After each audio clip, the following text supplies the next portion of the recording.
It happens that this year is the 40th anniversary of my ordination.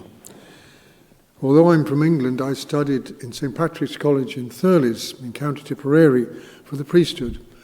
And I was ordained for one of the dioceses in Zimbabwe, in Africa.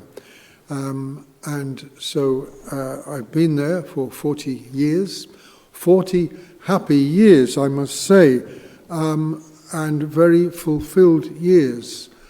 When I arrived, the church was in a very different state to what it is today. So I'd like to give you a little bit of a glimpse of what it's like, the difference, if you like, of being in the church on the missions and the church here in Europe.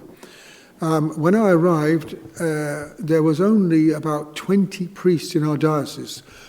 Zimbabwe is very sparsely populated. It's far bigger than the British Isles, and yet it has a population perhaps only double the population of Ireland. And it's a very poor country. Of those 20 priests, only 2 were local priests. Today, there's only 3 of us left, if you like, to call us expatriate or missionary priests. The other 2 priests with me are both in their 80s. All the rest, and there's about 40 of them, are local priests. And in fact, we have so many vocations that the bishop is now splitting up the missions into 2 to cope with the number of priests. And it happens that my own mission, where I am, is going to be split into 2 in November. When I arrived, there wasn't even a mission where I am today. When the priest brought me out to the mission where I had been designated by the bishop, he stopped the car and he said, "We have arrived." And I said, "Well, where's the mission?" He said, "Well, there's no mission."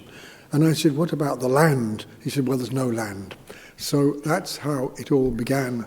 I bought a second-hand tent and camped by the local river.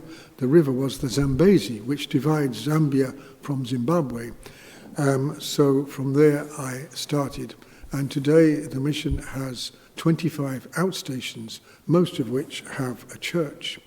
I have found myself busy building. I never dreamt I would be a builder as a priest, but I was an engineer before I became a priest. And so after building up the churches, I started building schools because there's a great shortage of schools there. And more recently, I've started building secondary schools. So the needs are there. And thank God for my health and for donors. I've been able to do these things and even to build a number of dams. At the moment, I'm building an irrigation dam. We've been given some land near the mission to irrigate for the local people. So the church is, of course, the church has its ups and downs. You might feel at the moment things are a bit down, but we mustn't lose heart because the Holy Spirit blows where he wills. The church will never die. Christ made a promise to Peter when he founded his church, "I'll be with you till the end of time." And he promised that he would give us what we need. Ask and you'll receive. Knock and the door will be open to you. We do need prayers, but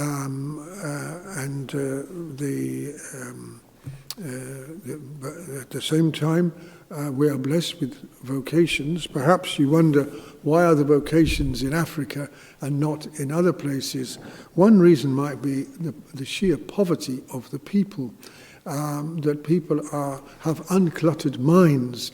You say to a young girl, "Would you like to come to church?" Okay, I don't know here if you ask a young girl these things, if she would be so interested.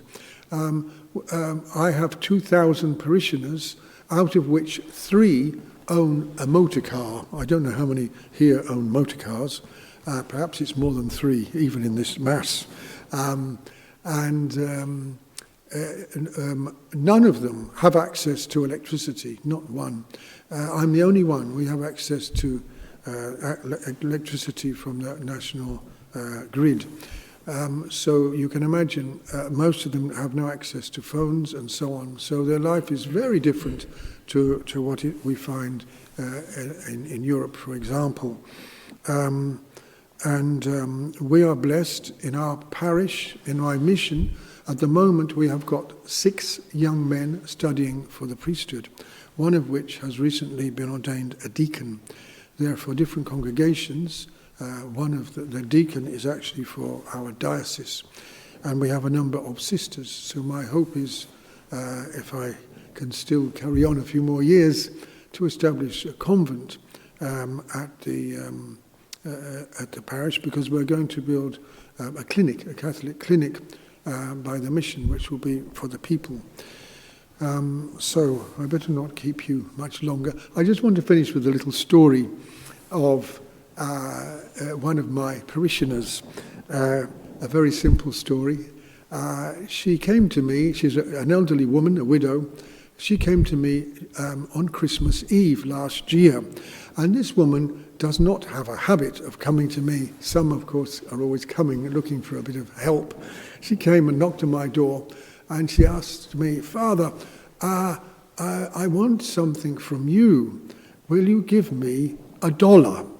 And I thought, well, that's not much. And I was a bit curious.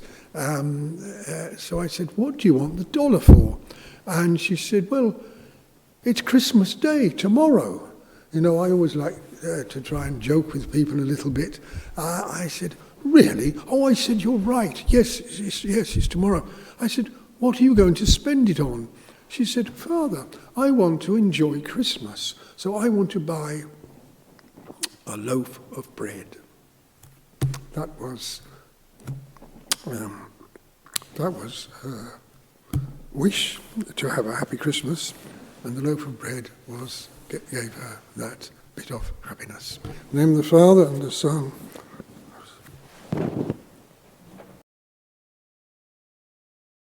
Well, thank you so much for joining us for our Masses and Homilies here in Holy Family Mission. We would like to ask 2 things of you, if we may. We're about to start our new year with our new community members on Sunday week, the 24th of September. It's our 8th year, and we're delighted now to welcome our new community to be part of Holy Family for this year of faith formation, where they should discover anew, or to a greater depth, this personal relationship with Jesus and his transforming and healing power. So to that end, we are also restoring our chapel here. Unfortunately, we have a leaking roof and leaking walls, and so we were quoted recently €6,000 to do some work here in the chapel and some work in the house, which has similar problems. So if you could help us with this appeal, we would be greatly appreciative, so that this work can continue. We wish to be instruments of the Lord in renewing the faith. We want young people to know who Jesus is. And so this chapel is used a lot, thank God, but we'd like to keep it in working order, and to have the most beautiful place that we can for the Lord to reside in and for people to pray in. So if you'd like to support this appeal to this chapel dedicated to Our Lady of Sorrows, please go to our website, holyfamilymission.ie, and you can donate there. And all donations will be greatly appreciated. God bless you.